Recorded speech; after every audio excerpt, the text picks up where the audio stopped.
Hello there, how are you all? Good to see you.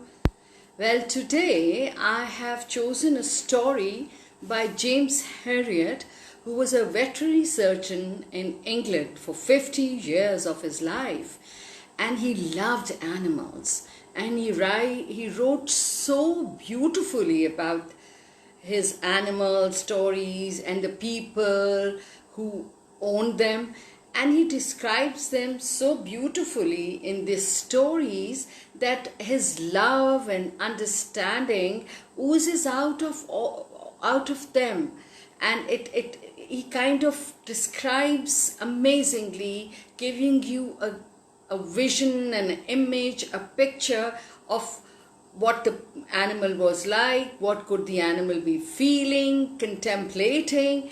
He kind of expresses them and describes them as people and the owners and the love, but his understanding of animals and their emotions was uncanny, and he writes amazingly, and I'm sure you're going to love it.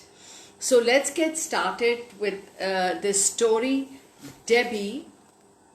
As you can see in the picture, it's about this cat, a stray cat, and by James Herriot again. And you must read his books. If you are animal lovers, you love them. All things wise and wonderful, all things great and small. I enjoyed them so much in my growing years, especially just before going to college years, in late high school years. Amazing, they're so much fun, and actually they do create an understanding of the feelings of the animals and how they should be treated. You just can't ignore them and be cruel to them. So let's see what James Herriot has to tell us about Debbie. Let's get started.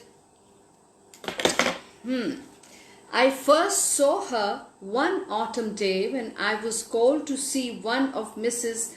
Ainsworth's dogs, and I looked in some surprise at the furry black creature sitting before the fire. "I didn't know you had a cat," I said. The lady smiled. "We haven't, but this is Debbie." "Debbie?" "Yes, at least that's what we call her. She's a stray. Comes here 2 or 3 times a week, and we give her some food. I don't know where she lives, but I believe she spends a lot of her time around one of the farms along the road." See, Debbie, the cat, the stray dog, is being described as if she is a person. Do you ever get the feeling that she wants to stay with you? "No," Mrs. Ainsworth shook her head. "She's a timid little thing, just creeps in, has some food, and then flits away. There's something so appealing about her, but she doesn't seem to want to let me or anybody into her life." I looked again at the little cat. "But she isn't just having food today."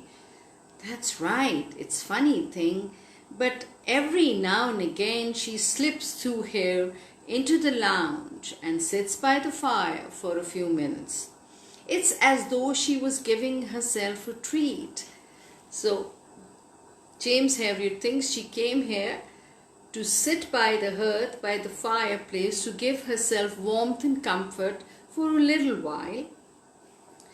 "Yes, I see what you mean. There was no doubt there was something unusual in the attitude of the little animal. She was sitting bolt upright on the thick rug which lay before the fireplace, in which the coals glowed and flamed. She made no effort to curl up or wash herself or do anything other than gaze quietly ahead." So you see, she's not making herself too comfortable, because she knows this is not her place, this is not her home, and she would not be taking advantage of these people. How surprising. Okay. And there was something in the dusty black of her coat, the half-wild, scrawny look of her that gave me a clue. This was a special event in her life, a rare and wonderful thing. She was lapping up a comfort undreamed of in her daily existence. Naturally, when she's living on a roadside, she can't afford this kind of clean and warm comforts. As I watched, she turned, crept soundlessly from the room, and was gone. That's always the way with Deppie, Mrs. Ainsworth laughed. She never stays more than 10 minutes or so, and then she's off. Mrs. Ainsworth was a plumpish, pleasant-faced woman in her 40s, and the kind of client veterinary surgeons dream of. Well-off, generous, and the owner of 3 corseted Basset hounds, and it only needed the habitually mournful expression of one of the dogs to deepen a little, and I was round there post haste, because naturally probably Mrs. Ains would call him. Today, one of the Bassets had raised its paw and scratched its ear a couple of times, and that was enough to send its mistress scurrying to the phone in great alarm. So who's the mistress? Mrs. Ainsworth. So my visits to the Ainsworth home were frequent but undemanding, and I had ample opportunity to look out for the little cat that had intrigued me. On one occasion, I spotted her nibbling daintily from a saucer at the kitchen door. As I watched, she turned and almost floated on light footsteps into the hall, then through the lounge door. The 3 Bassets were already in residence, draped, snoring on the fireside rug, but they seemed to be used to Deppie because 2 of them sniffed her in a bored manner, and the third merely cocked a sleepy eye at her before flapping back on the rich pile like this. Deppie sat among them in her usual posture, upright, intent. That reminds me to sit upright too, and you too, guys. Upright, intent, gazing absorbedly into the glowing coals. This time, I tried to make friends with her. I approached her carefully, but she leaned away as I stretched out my hand. Right? However, by patient wheedling and coaxing and soft talk, I managed to touch her and gently stroked her cheek with one finger. Like this. There was a moment when she responded by putting her head on one side and rubbing against my hand, but soon she was ready to leave. Once outside the house, she darted quickly along the road, then through a gap in the hedge, and the last I saw was a little black figure flitting over the rain-swept grass of a field. I wonder where she goes, I murmured half to myself. Mrs. Ainsworth appeared at my elbow. That's something we've never been able to find out. It must have been nearly 3 months before I heard from Mrs. Ainsworth, and in fact, I had begun to wonder at the Bassett's long symptomless run when she came on the phone. It was Christmas morning and she was apologetic. Mrs. Harriet, she was apologetic. She said, "I'm so sorry to bother you today of all days. I should think you want to rest at Christmas like anybody else," but her natural politeness could not hide the distress in her voice. Please don't worry about that, I said. Which one is it? This time. It's not one of the dogs. It's Debbie. Debbie, she's at your house now. Yes, but there's something wrong. Please come quickly. Driving through the marketplace, I thought again that Darby on Christmas Day was like Dickens come to life. He loved village life and the countryside life, the Mr. James Herriot. So he seems to, everything seems to be talking to him. The cobbles, the trees, the streams, the animals, the setting of, where did he live? Darby, yes. Okay then, the empty square with the snow thick on the cobbles and hanging from the eaves of the fretted lines of roofs, the shops closed, and the coloured lights of the Christmas trees winking at the windows of the clustering houses, warmly inviting against the cold white bulk of the fells behind. What a scenic, picturesque setting. Mrs. Ainsworth's home was lavishly decorated with tinsel and holly. Rows of drinks stood on the sideboard, and the rich aroma of turkey and sage and onion stuffing wafted from the kitchen. Yum! But her eyes were full of pain as she led me through the lounge. Debbie was there all right, but this time everything was different. She wasn't sitting upright in her usual position.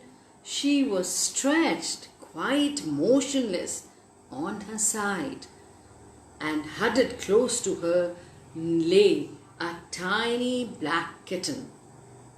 I looked down in bewilderment. What's happened here? It's the strangest thing, Mrs. Ainsworth replied. I haven't seen her for several weeks. Then she came in about 2 hours ago, sort of staggered into the kitchen, and she was carrying the kitten in her mouth. She took it through to the lounge and laid it on the rug at first. I was amused, but I could see all was not well, because she sat as she usually does, but for a long time. Over an hour. Then she lay down like this and she hasn't moved. I knelt on the rug and passed my hand over Debbie's neck and ribs. She was thinner than ever, her fur dirty and muck-caked. She did not resist as I gently opened her mouth. The tongue and the mucous membranes were abnormally pale, and the lips ice cold against my fingers. When I pulled down her eyelid and saw the dead white conjunctiva, the lining of the eye, a knell sounded in my mind. A knell is like a sound of a bell slowly ringing. I palpated the abdomen with a grim certainty as to what I would find, and there was no surprise. Only a dull sadness as my fingers closed around a hard, lobulated mass deep among the viscera, the organs of the body. Massive lymphosarcoma, terminal and hopeless. I put my stethoscope on her heart and I listened to the increasingly faint, rapid beat. Then I straightened up and sat on the rug, looking sightlessly into the fireplace, feeling the warmth of the flames on my face. Mrs. Ainsworth's voice seemed to come from afar. Is she ill, Mr. Herriot? I hesitated. Yes, I'm afraid so. She has a malignant growth. I stood up. There's absolutely nothing I can do. I'm sorry. Oh, her hand went to her mouth and she looked at me wide-eyed. When at last she spoke, her voice trembled. Well, you must put her to sleep immediately. It's the only thing to do. We can't let her suffer. Mrs. Ainsworth, I said, there's no need. She's dying now. In a coma. Far beyond suffering. She turned quickly away from me and was very still as she fought with her emotions. Then she gave up the struggle and dropped on her knees beside Deppie. Oh, poor little thing, oh, poor little thing, she sobbed and stroked the cat's head again and again as the tears fell unchecked on the matted fur of the cat. What she must have come through, I feel I ought to have done more for her. For a few moments I was silent, feeling her sorrow so discordant among the bright season colors of this festive room. Remember, it's a Christmas morning. Then I spoke gently. No one could have done more than you, I said. Nobody could have been kinder. But I'd have kept her, just a moment. Shh.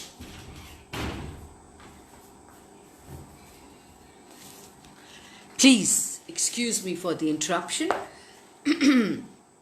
Unanticipated it was, and my apologies.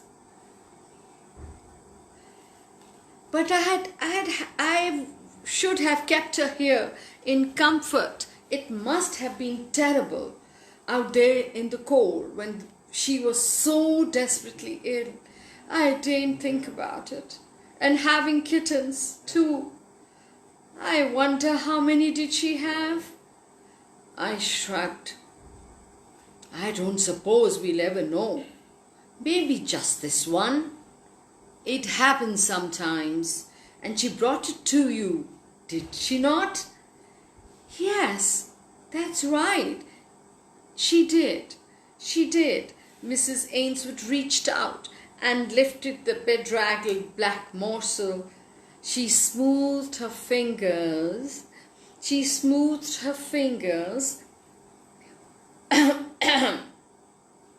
along the muddy fur, and the tiny mouth opened in a soundless meow, meow. Isn't it strange? She was dying and she brought her kitten here, and on Christmas Day. I bent and put my hand on Debbie's heart. There was no beat. I looked up. I'm afraid she's gone. I lifted the small body, almost feather-light, wrapped it in the sheet which had been spread on the rug, and took it out to the car. When I came back, Mrs. Ainsworth was still stroking the kitten. The tears had dried on her cheeks, and she was brightened and bright-eyed as she looked at me. I've never had a cat before, she said. I smiled. Well, it looks as though you've got one now. And she certainly had. That kitten grew rapidly into a sleek, handsome cat with a boisterous nature which earned him the name of Buster. In every way, he was the opposite to his timid little mother. Not for him the privations of the secret outdoor life. He stalked the rich carpets of the Ainsworth home like a king. Believe you me, I have 2 cats and they live like kings. They'll do as they wish. You cannot go against their wishes.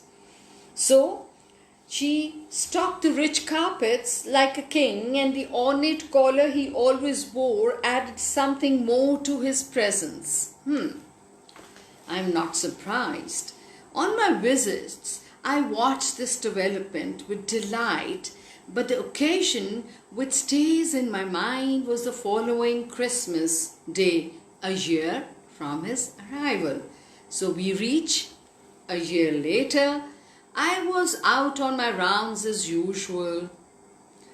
I can't remember when I haven't had to work on a Christmas Day because the animals have never got round to recognizing it as a holiday. But with the passage of the years, the vague resentment I used to feel has been replaced by philosophical acceptance. After all, as I tramped around the hillside barns in the frosty air, I was working up a better appetite for my turkey than all the millions lying in bed or slumped by the fire. I was on my way home, bathed in a rosy glow. I heard the cry as I was passing Mrs. Ainsworth's house. "Merry Christmas, Mr. Harriet." She was letting a visitor out of the front door, and she waved at me gaily. "Come in and have a drink to warm you up." I didn't need warming up, but I pulled into the curb without hesitation. In the house there was all the festive cheer of last year, and the same glorious whiff of sage and onion which set my gastric juices surging. Yum! But there was not the sorrow, there was Buster. He was darting up to each of the dogs in turn, ears pricked, eyes blazing with devilment, dabbing a paw at them, streaking away. Mrs. Ainsworth laughed. He plagues the life out of them, gives them no peace. She was right. To the Bassetts, Buster's arrival was rather like the intrusion of an irreverent outsider into an exclusive London club. For a long time they led a life of measured grace, regular sedate walks with their mistress, superb food in ample quantities, and long snoring sessions on the rugs and armchairs. Their days followed one upon another in unruffled calm. And then came Buster. He was dancing up to the youngest dog again, sideways this time, head on one side, goading him. When he started boxing with his paws, it was too much even for the Basset. He dropped his dignity and rolled over with the cat in a brief wrestling match. "I want to show you something." Mrs. Ainsworth lifted a hard rubber ball from the sideboard and went out to the garden, followed by Buster. She threw the ball across the lawn, and the cat bounded after it over the frosted grass, the muscles rippling under the black sheen of his coat. He seized the ball in his teeth, brought it back to his mistress, dropped it at her feet, and waited expectantly. She threw it, and he brought it back again. I gasped incredulously. A feline retriever? The Bassets looked on disdainfully.